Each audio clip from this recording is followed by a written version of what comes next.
लेकिन अगर आपको मैं पिछले 2 मैचेस का परफॉर्मेंस बताऊं जो कि मेरे को लग रहा है कि अच्छी इनिंग आ सकती है। सो गाइस पिछले 2 मैच जो इनके गए हैं ना दोस्तों 24 और 77 रन। सैमसन की बात करें तो इनका अगेन कोई खास परफॉर्मेंस नहीं है। पिछले 6-5 मैचेस में कोई भी बढ़िया परफॉर्मेंस नहीं है। सीरियसली गाइस पिछले 5 मैच के अंदर मैक्सिमम 17 रन आए हैं भाई संजू को। आज ये बताऊं वेन्यू पे कोई रिकॉर्ड नहीं है, लेकिन राजस्थान रॉयल्स के सामने 210 रन है, 42 का एवरेज है। अब ये 42 का एवरेज आज क्या दिखेगा, ये आपको कम से कम 40 के आसपास दिखेगा। स्वागत हो गया एक और नई वीडियो के अंदर। पिछली वीडियो में हमने बात करी थी भाई रोहित शर्मा फ्लॉप होने वाले हैं और बंदा भाई बहुत ही जल्दी करीब 10 रन से भी पहले आउट हो गया था। मैंने आपको बोला था कि भाई प्रसिद्ध कृष्णा विकेट निकालेंगे, उस बंदे ने विकेटें निकाली, अच्छे रिकॉर्ड बताए थे। और साथ साथ सूर्य कुमार यादव का बोला था, गुजरात टाइटंस के लिए पहले जो कैप्टन रह चुके हैं हार्दिक पांड्या के बारे में बोला था, शुभमन गिल, और ऑब्वियसली आपको पता है कि भाई साई सुदर्शन परफॉर्मिंग प्लेयर चल रहे हैं, उनके बारे में बोला था। तो ओवरऑल हमारी टीम सिलेक्शन, ओवरऑल हमारी प्रेडिक्शन बहुत बढ़िया गई। आज क्या क्या होने वाला है, क्या क्या हो सकता है, सब कुछ जानिए इस वीडियो में। ज़्यादा टाइम नहीं लूँगा, बस फटाफट से आप लोग इस वीडियो को लाइक और चैनल को सब्सक्राइब करें। राजस्थान चेन्नई के बीच में ये मैच होगा। पिछला मैच चेन्नई सुपर किंग्स अपने घर पे हार कर आ रही है। अब देखते हैं क्या Chennai super Kings Rajasthan Royals को उनके घर पे हराएगी या नहीं, कमेंट करके आप लोग बताएं फटाफट से। ये जो मैच है दोस्तों गुवाहाटी के बीच पे होने वाला है, जिसपे रिसेंटली राजस्थान रॉयल्स हार कर आ रही है। क्या परफॉर्मेंस दी है सब कुछ बताऊंगा। और ये जो मैच है दोस्तों शाम को 7:30 बजे होगा 30 मार्च को, और 11वां मैच है आईपीएल 2025 का। बैटिंग फ्रेंडली पिच है, डिसेंट पिच है एक्चुअली, बहुत बैटिंग फ्रेंडली नहीं करेंगे लेकिन डिसेंट पिच है। कोलकाता के सामने रिसेंटली अगर आपको याद होगा तो मैंने आपको स्पेशली बोला था पिछले मैच के अंदर, ये जो मैच इस पिच पे हुआ था कोलकाता और ये वाला देख सकते हो। मैं आपको रिसेंट में दिखाता हूँ, उससे पहले आप लोग ये देखो, ये देखो, ये जो मैच हुआ था ना, इस मैच के अंदर इस मैच की वीडियो में मैंने आपको बोला था कि भाई ये पिच बहुत स्लो है और इसमें आपको चेज होते हुए थोड़ा सा टाइम तो लगेगा लेकिन स्कोर कम बनेगा ओवरऑल। सो कहीं ना कहीं अगर Chennai super Kings first inning batting करती है तो मेरे को लगता है उसको कम से कम 160 के आसपास का स्कोर या उससे ज़्यादा का स्कोर बनाना चाहिए, जिसकी वजह से वो स्कोर बनकर अच्छा खासा डिफेंड कर सके। ठीक है, सो मैं आपको एक बार दिखा देता हूँ यहाँ पर दोस्तों, एक सेकंड रुकेगा। ये है पिछले कुछ मैचेस का रिकॉर्ड। टोटल 4 मैच हुए जिसमें से कि 2 बारी पहले बैटिंग टीम, 2 बारी सेकंड बैटिंग टीम जीत कर गई है। और स्कोरिंग एवरेज इस पिच पे ये बहुत ज़्यादा मैंने बता दिया, एक्चुअली में 150 के आसपास का ही एवरेज है इस पिच का ओवरऑल। वैसे हाईएस्ट 199 का है और लोएस्ट 144 का है। मैक्सिमम टाइम इस पिच पे स्कोर 190 से ज़्यादा बना है, लेकिन 2 साल पहले बना है। पिछले साल, उससे पहले पिछले साल नहीं बना था, और उसके अलावा इस साल और पिछले साल नहीं बना था, बट उससे पिछले साल बना था। ठीक है, सो यस हो गया। 2023 में बना था, 2024 में ये बना था, और 2025 में भी यही मैच इस तरीके से बना है। ठीक है, पिच पे स्पिनर्स का भी अच्छा खासा रोल दिखा फर्स्ट इनिंग में। राजस्थान रॉयल्स नहीं, कोलकाता नाइट राइडर्स के द्वारा, और राजस्थान के द्वारा सिर्फ और सिर्फ एक ही विकेट गिरी थी जो कि स्पिनर के द्वारा आई थी। उसके अलावा एक रनआउट हुआ था कोलकाता का, उसके अलावा कुछ खास परफॉर्मेंस राजस्थान रॉयल्स ने नहीं दी थी। आज मैं आपको बताने वाला हूँ फटाफट से प्लेयर्स का क्या हिसाब किताब होने वाला है, बट फटाफट से देख लेते हैं यहाँ पर दोस्तों।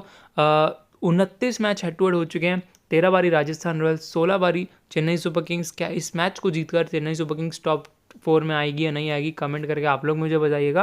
राजस्थान रॉयल्स भाई बैक टू बैक लॉस कर रही है, कोई बात नहीं। एंड यहाँ पर मैं चेन्नई सुपर किंग्स के साथ हूँ, आप लोग किसके साथ हो कमेंट करके मेरे को फटाफट से बता दो। अब हम बात करते हैं सबसे पहले प्लेइंग 11 के बारे में। सो यहाँ पर यशस्वी जायसवाल, संजू सैमसन और शुभम दुबे आपको एज अ इम्पैक्ट देखने के लिए मिलेंगे। रियान पराग जो कि डिसेंट स्टार्ट कर रहा था, बट कोलकाता की अच्छी बॉलिंग और ऊपर से पिच की अच्छा ओवरऑल अगर बात करें तो एक नेचर, वो इनको उतना कुछ खास करने नहीं देकर गया। डेफिनेटली विकेटें गिरेंगी फर्स्ट इनिंग में, अच्छी खासी विकेटें गिरेंगी क्योंकि पिच तगड़ी है और पिच पे बॉलर्स का अच्छा खासा बॉल वाला होता है। लेकिन एक चीज़ को ध्यान रखना दोस्तों, अगर बैट्समैन टिक गए, लाइक अगर रचिन रविंद्रा टिक गया और क्या नाम है, ऋतुराज गायकवाड़ टिक गया, नहीं तो चेन्नई की तरफ से कोई अच्छे अच्छे बैट्समैन हैं जो कि टिक गए बाई चांस, तो वो अच्छा स्कोर बना सकते हैं, वो 180 तक भी ले जा सकते हैं।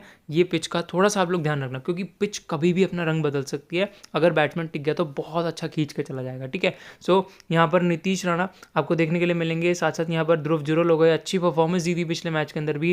हेटमायर आपको बताऊँ तो मेनली चेज में इंपॉर्टेंट मानूंगा, स्मॉल लीग में वो ग्रैंड लीग में मेनली, और खासकर सेकेंड इनिंग में ही ध्यान रखना। वनिंदु सरंगा दिखे, डिसेंट परफॉर्मेंस दिया, कुछ खास परफॉर्मेंस नहीं। जोफ्रा आर्चर भी बहुत ही पिटाई करवा रहे हैं हैं अपनी। मनीषा महेश शिक्षणा जो कि पिछले साल तक चेन्नई सुपर किंग्स के लिए खेलते थे। संदीप शर्मा आपको देखने को मिलेंगे और तुषार देशपांडे उतना कुछ खास बॉलिंग नहीं करी थी। ये है कुछ पावर प्ले और डेथ ओवर बॉलर्स के रिकॉर्ड्स, आप लोग देख सकते हो। स्क्रीन को वीडियो को पॉज करके आप लोग एक बारी पढ़ लीजिए कौन कौन से ओवर्स में इनके ज़्यादातर चांसेस होते हैं बॉलिंग डालने के लिए। साथ साथ फटाफट से बात करें दोस्तों यहाँ पर यशस्वी जायसवाल। एक सेकंड रुकेगा दोस्तों। बात करें यशस्वी जायसवाल के बारे में दोस्तों, तो आप लोग देख सकते हो इनका हेड टू हेड रिकॉर्ड। पिछला मैच देखो, इनका जो पहला मैच था वो 1 रन पे आउट हुए थे। दूसरे मैच के अंदर 29 रन की एक अच्छी पारी खेली जो कि इसी पिच पे खेली थी। बट अगर मैं बताऊं आपको दोस्तों, हेड टू हेड रिकॉर्ड जो कहता है दोस्तों, 6 मैच में 226 रन, 38 का 40 का एवरेज है। हाँ सही है, बहुत बढ़िया है। लेकिन अगर आपको मैं पिछले 2 मैचेस का परफॉर्मेंस बताऊं जो कि मेरे को लग रहा है कि अच्छी इनिंग आ सकती है। सो गाइस, पिछले 2 मैच जो इनके गए हैं ना दोस्तों, 24 और 77 रन, जी हाँ, इस तरीके से इन्होंने परफॉर्म करा है अगेंस्ट चेन्नई पिछले 2 मैचेस का मैं आपको बता रहा हूँ। एक बढ़िया इनिंग मेरे को लग रही है कि इस बंदे की तरफ से आ रही है। ये चीज़ को ध्यान में रखना। आज यशस्वी जायसवाल आपके एक ऑप्शन हो सकते हैं सचिन रविंद्रा के साथ कैप्टन वाइस कैप्टन की चॉइस में। साथ ही साथ दोस्तों अगर हम संजू सैमसन की बात करें तो इनका अगेन कोई खास परफॉर्मेंस नहीं है। पिछले 6-5 मैचेस में कोई भी बढ़िया परफॉर्मेंस नहीं है। सीरियसली गाइज, पिछले 5 मैच के अंदर मैक्सिमम 17 रन आए हैं भाई संजू सैमसन की तरफ से। आज रिस्क लेना है ड्रॉप कर सकते हो संजू सैमसन को। ध्रुव जुरैल एक अच्छे सेफेस्ट ऑप्शन है, बहुत अच्छी फॉर्म में चल रहा है, कोई दिक्कत वाली बात नहीं है। संजू सैमसन का इस पिच पे भी कोई अच्छा परफॉर्मेंस नहीं चल रहा है। हेड टू हेड के अंदर भी 15 का ही एवरेज है। ओवरऑल पिछले कुछ मैचेस भी खास नहीं गए हैं, इसलिए मैं प्रेफर नहीं कर रहा हूँ। बाकी आपकी चॉइस रहेगी। संजू सैमसन थोड़े से ज़्यादा रिस्की लग रहे हैं एंड डेफिनेटली आप लोग को ट्राई करना है तो कर सकते हो। रियान पराग की बात करें तो रियान पराग का भाई पिछले 2 मैचेस अगर मैं हेड टू हेड की तरफ से बताऊं 47, जी हाँ 47 और 10 रन की परफॉर्मेंस आई थी। एक मेरे को डिसेंट परफॉर्मेंस की खुशबू आ रही है, ज़्यादा रन की खुशबू नहीं आ रही है। ट्राई कर सकते हो तो कर सकते हो, बाकी आपकी मर्जी है। 25 रन की परफॉर्मेंस आई थी, पावर हिटिंग करी थी और उसी के चलते वो जल्दी आउट भी हो गए थे। आपको पता है बहुत एग्रेसिव हिटिंग कर रहे थे, उसी की वजह से जल्दी आउट हो गए थे। बाकी बॉलिंग भी कर रहे हैं, विकेट नहीं मिल रही है। हेड टू हेड के अंदर 27 का, वेन्यू पे 25 का एवरेज है, ठीक है। एक इसी के अकॉर्डिंगली अगर आप लोग रखना चाहो तो संजू सैमसन की जगह पे इनको रख सकते हो। साथ साथ नीतीश राणा की बात करेगा, इस नीतीश राणा का एक अच्छा परफॉर्मेंस आया है। अगर वेन्यू पे देखो तो उतना अच्छा नहीं आया है, लेकिन हेड टू हेड के अंदर 32 का एवरेज का, इस नीतीश राणा आपको 32 का एवरेज निकालते हुए दिखे हैं, देख सकते हो। 11 मैच के अंदर 284 रन बनाए हैं और पिछले 2 मैच के अंदर दोस्तों इन्होंने 57 और साथ ही साथ 27, एक कम से कम मेरे को आज दोस्तों इनकी तरफ से आपको बताऊं 40 रन की परफॉर्मेंस आते हुए दिख रही है नीतीश राणा की तरफ से। 40 रन एक ठीक ठाक मेरे को परफॉर्मेंस लग रही है और आ भी सकती है डेफिनेटली। किस्मत हुई तो आ सकती है, नहीं तो भाई रजत पाटीदार जैसा सीन हो जाएगा, क्या ही कर सकते हैं। लेकिन अगर हम बात करें आगे, ध्रुव जुरैल का डिसेंट परफॉर्मेंस है अगेंस्ट चेन्नई सुपर किंग्स, करीब 30 का एवरेज है और उतना ही इनका वैसे वेन्यू पे भी है और पिछले 2 मैच अच्छे गए हैं। तो इसको सेफेस्ट साइज ऑप्शन रखो, इनको पिक करके चलो, कोई दिक्कत वाली बात नहीं है। इनको ट्राई कर सकते हो। यहाँ पर सिमरन हेटमायर की बात करेगा, इस सिमरन हेटमायर आपको अच्छी परफॉर्मेंस देते हुए मिल सकते हैं, लेकिन सेकेंड इनिंग बैटिंग करते हुए। फर्स्ट में मैं आपको प्रेफर नहीं करूँगा। बाय द वे पिछले मैच के अंदर फर्स्ट इनिंग बैटिंग करी थी, इसलिए मैं आपको प्रेफर भी नहीं कर रहा, ठीक है। आप लोग ट्राई कर सकते हो, करना चाहो तो। देखो सेकंड इनिंग बैटिंग करते हुए इन्होंने हैदराबाद के सामने कितनी बढ़िया परफॉर्मेंस दी थी, 42 रन की। और पिछले मैच के अंदर फर्स्ट इनिंग बैटिंग करी 7 रन पे। तो इसलिए तो बोलता हूँ आपको तो कि ध्यान रखा करो चीज़ों को, उस हिसाब से सिलेक्शन करा करो। वैसे हेड टू हेड के अंदर उतना कुछ खास परफॉर्मेंस है भी नहीं। अगर हम बात करें यहाँ पर शुभम दुबे उतना कुछ खास नहीं दिखे। पहले मैच में ठीक ठाक दिखे थे, दूसरे मैच में नहीं। वनिंदु हसरंगा आपको देखने के लिए मिले, डिसेंट सी परफॉर्मेंस आई थी। 1 विकेट इनको ही मिली थी, उसके अलावा किसी को कोई विकेट नहीं मिली थी दोस्तों एक्चुअली में वनिंदु हसरंगा का। लेकिन अगेंस्ट चेन्नई सुपर किंग्स का रिकॉर्ड बताऊं तो गाइज इनके पास है करीब 4 विकेटें, देख सकते हो। और पिछली 2 इनिंग्स के अंदर इनके पास एक विकेट है। अगर उसके हिसाब से जाना चाहो तो आप जा सकते हो, एक सेफेस्ट ऑप्शन रहेगा, अच्छा ऑप्शन रहेगा। विकेट मिल सकती है फर्स्ट इनिंग में भी और सेकेंड इनिंग में भी, लेकिन फर्स्ट इनिंग में ज़्यादा चांसेस हैं इनकी तरफ से, ध्यान रखना। आगे जोफ्रा आर्चर का भाई कुछ अच्छा परफॉर्मेंस नहीं चल रहा, आप लोग देख सकते हो। और करीब 2 साल से इन्होंने कोई क्रिकेट नहीं खेला था IPL में खासकर। उसके साथ का कोई रिकॉर्ड भी नहीं है और फॉर्म भी ऐसा कुछ खास नहीं है। बाकी महेश शिक्षणा की बात करें तो अपना पहला हेड टू हेड मैच खेलेंगे against Chennai super Kings. Venue पे एक मैच खेल चुके हैं, विकेट लेस रहे हैं, कम बैक कर सकते हैं, कोई बात नहीं, आप लोग रखना चाहो तो रख सकते हो। अब भाई MS धोनी को देखकर क्या पता भावुक हो जाए या विकेट भी निकालें या ना निकालें, देखने वाली बात रहेगी। आगे संदीप शर्मा, अच्छी परफॉर्मेंस है गाइस, हेड टू हेड में बहुत बढ़िया रिकॉर्ड आपको बता दूँ।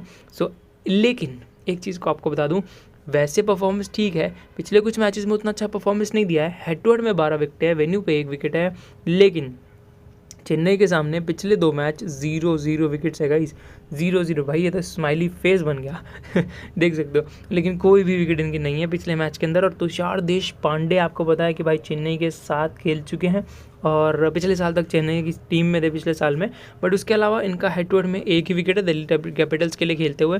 उसके अलावा कोई खास परफॉर्मेंस इनके पास नहीं है। ट्राई कर सकते हो अगर फर्स्ट इनिंग बॉलिंग कर रहे हैं तो खासकर इनको ट्राई कर सकते हो। अब बात करते हैं चेन्नई सुपर किंग्स की परफॉर्मेंसेस के बारे में, इनकी प्लेइंग 11 बैटिंग ऑर्डर के बारे में। सो यहाँ पर राहुल त्रिपाठी आपको देखने के लिए मिलेंगे, खलील अहमद आपको देखने के लिए मिलेंगे, उसी के साथ साथ आपको यहाँ पर दोस्तों रचिन रविंद्रा बहुत लाजवाब फॉर्म में है। ऋतुराज गायकवाड़, देखो RCB के सामने बोला था नहीं चलेगा तो नहीं चला, ऑब्वियसली मैंने आपको बोला था, बट यहाँ पर क्या होगा मैं आपको आगे बताऊँगा। शिवम दुबे हो गए, दीपक हुड्डा कुछ खास परफॉर्मेंस नहीं है, सैम करन, रविंद्र जडेजा और MS धोनी, रविचंद्रन अश्विन, मतीशा पथिराना और नूर अहमद। क्या होगा इन सब का, क्या होगी परफॉर्मेंस इन सब की, मैं आपको बताता हूँ। सबसे पहले रचिन रविंद्रा की बात करेगा राहुल त्रिपाठी की बात करेगा इस। सो मैं एक सेकंड आपको बताता हूँ, एक सेकंड रुको गाइस आपको एक चीज़ बता दूँ, इनका इस पिच पे तो कोई रिकॉर्ड है नहीं राहुल त्रिपाठी का। और आपको एक और चीज़ बता दूंगा गाइस, आज राहुल त्रिपाठी ड्रॉप होते हुए मेरे को दिख रहे हैं। जी हाँ, राहुल त्रिपाठी के चांसेस मेरे को लग रहे हैं कि वो आज ड्रॉप होंगे। सो थोड़ा सा ध्यान रखना, शायद से ड्रॉप हो जाए। बाय द वे अगर नहीं भी ड्रॉप होते तो कोई दिक्कत की बात नहीं है। एज सच इनका कोई खास रिकॉर्ड रहा भी नहीं है अगेंस्ट हैदराबाद के, अगेंस्ट राजस्थान का किसी भी टीम के साथ भी। 7 मैच में 180 रन है, एवरेज 25 के आसपास है, उससे ज़्यादा कुछ खास परफॉर्मेंस है भी नहीं। अगर बाई चांस खेलते हैं तो ग्रैंड लीग में ट्राई कर लेना, खासकर फर्स्ट इनिंग के अंदर। बैटिंग अच्छी होगी फर्स्ट इनिंग में, लेकिन सेकंड इनिंग में भी होती है, फर्स्ट इनिंग में बॉलिंग ज़्यादा अच्छी होती है, ये चीज़ को ध्यान में रखना। चेज आसानी से होगा इस पिच पे। रचिन रविंद्रा की बात करें, पिछले सीजन में 1 मैच खेला था अगेंस्ट राजस्थान रॉयल्स, 27 रन की परफॉर्मेंस आई थी। उसके अलावा फॉर्म बढ़िया है, कैप्टन वाइस कैप्टन का बहुत अच्छा ऑप्शन है, बढ़िया परफॉर्मेंस है इस बंदे की, कोई टेंशन वाली बात नहीं गाइस, इसको तो रखना ही रखना है। अगर हम बात करते हैं ऋतुराज गायकवाड़ के बारे में गाइस, डेवन कॉनवे आज खेल सकते हैं in place of Sam Curran. जी हाँ, मेरे को लग रहा है सैम करन की जगह पे खेलते हुए दिख सकते हैं, बाकी चेंजेस हो सकते हैं जो मैं टेलीग्राम पे आपको बता दूंगा। अब हम बात करते हैं ऋतुराज गायकवाड़ के बारे में। देखो पिछला मैच जो कि मैंने आपको पहले ही बता दिया था, मैंने स्क्रिप्ट लिख के आपको दे दी थी कि बंदा नहीं चलने वाला, और नहीं चला, 0 पे आउट हुआ। अब मैंने आपको आज ये बताऊं, वेन्यू पे कोई रिकॉर्ड नहीं है, लेकिन राजस्थान रॉयल्स के सामने 210 रन है, 42 का एवरेज है। अब ये 42 का एवरेज आज क्या दिखेगा, ये आपको कम से कम 40 के आसपास दिखेगा। क्यों? इनके पिछली 2 इनिंग्स जो मेरे को दिख रही हैं उसके अंदर दोस्तों इन्होंने 42 और 47 रन की परफॉर्मेंस दी है, तो ये चीज़ कहती है कि कम से कम 40 आराम से आ रहे हैं मेरे को लग रहा है। और ख़ासकर सेकंड इनिंग में तो आ जाएंगे तो 50 भी आ सकते हैं, फर्स्ट इनिंग में 40 आ रहे हैं जहाँ तक मेरे को लग रहा है। ठीक है, सो ये चीज़ कह रही है कि भाई ये बंदा आपको कम से कम 40 रन बनाता हुआ दिख रहा है। ठीक है, डेफिनेटली इंपॉर्टेंट पिक है। शिवम दुबे की बात करें गाइस, इनका कुछ खास परफॉर्मेंस नहीं, लेकिन पिछली 2 इनिंग में 150 भी है, सो ठीक ठाक परफॉर्मेंस भी है। इस वेन्यू पे तो कोई रिकॉर्ड नहीं, लेकिन हेड टू हेड में 26 का एवरेज है। 3 इनिंग टोटल खेली है राजस्थान के लिए, पहले खेलते थे ये। ठीक है, ट्राई करना कर लो, खासकर चेज में करना, फर्स्ट इनिंग में मत करना। अब हम बात करते हैं दीपक हुड्डा का, भी उतना कुछ खास रिकॉर्ड नहीं है, लेकिन हेड टू हेड कहता है कुछ इस तरीके से रिकॉर्ड है इनका। उसके अलावा अगर हम बात करते हैं हेड टू हेड के अलावा कोई खास रिकॉर्ड नहीं है दीपक हुड्डा के। मेरे को चांसेस लग रहे हैं कि दीपक हुड्डा को भी आप ड्रॉप हो सकते हैं टीम से, जो कि कुछ खास नहीं दिखे अपनी बॉलिंग से भी और बैटिंग से भी। सो वैसे इनका 28 का एवरेज है। सैम करन की बात करें, इन्होंने दोस्तों 12 विकेटें निकाली हैं। जी हाँ, वेन्यू पे 2 विकेटें, 2 मैच के अंदर 64 रन बनाए हैं। और हेड टू हेड के अंदर दोस्तों इस बंदे ने यहाँ पर 12 विकेटें निकाली हैं। तो ये चीज़ जहाँ तक लग रही है, अगर डेवन कॉनवे को खिलाएंगे तो किसकी जगह पे खिलाएंगे वो तो देखने वाली बात रहेगी। बाकी सैम करन आज परफॉर्मेंस देते हुए आपको दिख जाएंगे। देखो मेरे को लग रहा है आज सैम करन आपको कम से कम 2 विकेटें तो निकालते हुए दिख रहे हैं दोस्तों, क्योंकि पिच थोड़ी अच्छी है और यहाँ पर पेसर का भी अच्छा खासा रोल है, बॉलर्स का और डेफिनेटली स्पिनर्स का तो है ही है। तो आज सैम करन कम से कम 2 विकेटें निकालते हुए आपको दिख रहे हैं, जहाँ तक मुझे लग रहा है दोस्तों, जहाँ तक लग रहा है। एक तो आ रही है, 2 भी हो सकती हैं वो, और बाकी देखी जाएगी। लेकिन आप लोग ग्रैंड में इनको वाइस कैप्टन रखने का ऑप्शन रखना इनको डेफिनेटली। और इन्होंने पिछले सीज़न में पिछली 2 इनिंग्स के अंदर अगेंस्ट राजस्थान रॉयल्स करीब 63 2 विकेट 6 रन 2 विकेट ऐसी परफॉर्मेंस दी है। सो ये आज मेरे को लग रहा है 2 विकेट या 1 विकेट तो कम से कम आ रही है और आज खाता खुलने वाला है इस सीज़न का इनका। रविंद्र जडेजा की बात करें भाई, बाय डिफ़ॉल्ट अच्छा पिक है, बट ऐसा जो उतनी खास विकेटें इनकी नहीं है अगेंस्ट राजस्थान रॉयल्स। बाकी आप लोग ट्राई कर सकते हो, करना चाहो तो एक ऑप्शनल रहेगा, मैं प्रेफर नहीं करता बाकी आज के मैच में। आगे बात करें एम एस धोनी के बारे में तो बात करनी बेकार ही है भाई, बंदा बैटिंग तो करने आता नहीं है, कोई बात नहीं। अश्विन 17 मैच में 17 विकेटें, 3 विकेटें इस पिच पे भी निकाली हैं। पिच पे ठीक ठाक स्पिन है, तो जड्डू को आप लोग ट्राई करना चाहो तो कर सकते हो। वैसे अश्विन का कुछ खास रिकॉर्ड दिख नहीं रहा है। और पिछले अगर मैं बात करूँ मैचेस के बारे में, एक विकेट निकाली, लेकिन चेन्नई की पिच पे निकाली है। चेन्नई का ग्राउंड इनका होम ग्राउंड है इसलिए। महेश शिक्षणा की बात करें भाई, हेड टू हेड में इन्होंने कोई भी विकेट नहीं निकाली, देख सकते हो। लेकिन आज पहला विकेट निकाल सकते हैं अगेंस्ट राजस्थान रॉयल्स। वैसे राजस्थान के सामने कोई विकेट नहीं निकाली, ध्यान रखना इस चीज़ का, शायद से आज भी खाली दिखे, बाकी कुछ कह नहीं सकते। आगे देखें तो यहाँ पर नूर अहमद दोस्तों हेड टू हेड में 3 विकेटें निकाली हैं। और लेकिन आपको बताऊँ तो पिछले सीज़न में 2 मैच खेलकर 2 विकेटें ही निकाली थी। एक मैच विकेटलेस था, एक मैच 2 विकेटों के साथ था। बट पिछले 2 मैच भाई साहब पर्पल कैप होल्डर बन चुके हैं, बढ़िया परफॉर्मेंस दे रहे हैं, कोई भी बात नहीं है दिक्कत वाली। लेकिन यहाँ पर दोस्तों खलील अहमद के पास भी अच्छा खासा रिकॉर्ड है, अच्छी खासी परफॉर्मेंस, और पिछले सीज़न में भी 2 मैच में 3 विकेटें इन्होंने निकाली थी। तो आज भी कम से कम 2 विकेटें इनकी तरफ से देखने के लिए मिल सकती है। बाकी टीम का प्रीव्यू दिखाऊँ मैं आपको, सीधा वहीं लेके चलता हूँ। करें दोस्तों, आप लोग देख सकते हो कोई थोड़ी सी अटपटी सी टीम बनी हुई है। यहाँ पर संजू सैमसन को तो लिया, लेकिन आज रिस्की लग रहे हैं, ड्रॉप कर सकते हो, कोई दिक्कत वाली बात नहीं है। जहाँ तक मैंने आपको रिकॉर्ड्स बताया उसके हिसाब से थोड़ा सा ज़्यादा रिस्की है। सो इसकी जगह पे आप लोग राजस्थान की तरफ से बॉलर्स को चॉइस कर सकते हो। ध्रुव जुरल के लिए सेफेस्ट ऑप्शन है। एंड यहाँ पर दोस्तों यशस्वी जायसवाल एज वाइस कैप्टन आप लोग इनको बना सकते हो, या फिर इनको भी मैंने बना रखा है, बाकी आपके चॉइस है। रियान पराग को नॉर्मली लिया है, बट मैं इनको ड्रॉप कर सकता हूँ। बट कुछ पावर हिटिंग की मेरे को लग रहा है कि इनकी तरफ से कम 20-25 रन आ सकते हैं, जो कि एवरेज है इनका। वनिंदु हसरंगा की तरफ से 1 विकेट या कुछ रन आ सकते हैं। सैम करन का आज खाता खुलता हुआ दिख रहा है मेरे को। मतीशा पतिराना का भी कोई विकेट नहीं निकला, एक्चुअली इनका इस सीज़न में नहीं निकला, इनका हेड टू हेड में नहीं निकला। सो आज इनकी तरफ से हेड टू हेड में और इनकी तरफ से इस सीज़न का पहला विकेट आ रहा है। इनकी तरफ से कम 2 विकेटें। नूर अहमद का फॉर्म अच्छा है इसलिए ट्राई करा, बाकी ड्रॉप कर सकते हो सिचुएशन के अकॉर्डिंगली। फर्स्ट इनिंग आ रहा है तो बॉलिंग ज़रूरी, इनकी तरफ से विकेटें आपको दिखने वाली हैं। सेकेंड इनिंग में ड्रॉप कर सकते हो। बाकी यहाँ पर खलील अहमद अच्छे परफॉर्मर हैं, अच्छी फॉर्म में भी हैं और रिकॉर्ड भी अच्छे चल रहे हैं, तो डेफिनेटली इनको हमने टीम में लिया। बाकी टेलीग्राम पे आपको अपडेटेड टीम्स मिल जाएंगे। ग्रैंड लीग के प्रीव्यू अभी नहीं दिखाऊंगा, टेलीग्राम पे आपको दिखाऊंगा। अब बाकी मिलते हैं नेक्स्ट वीडियो में। Till then take care, Bablu and peace out. Ram Ram दोस्तों।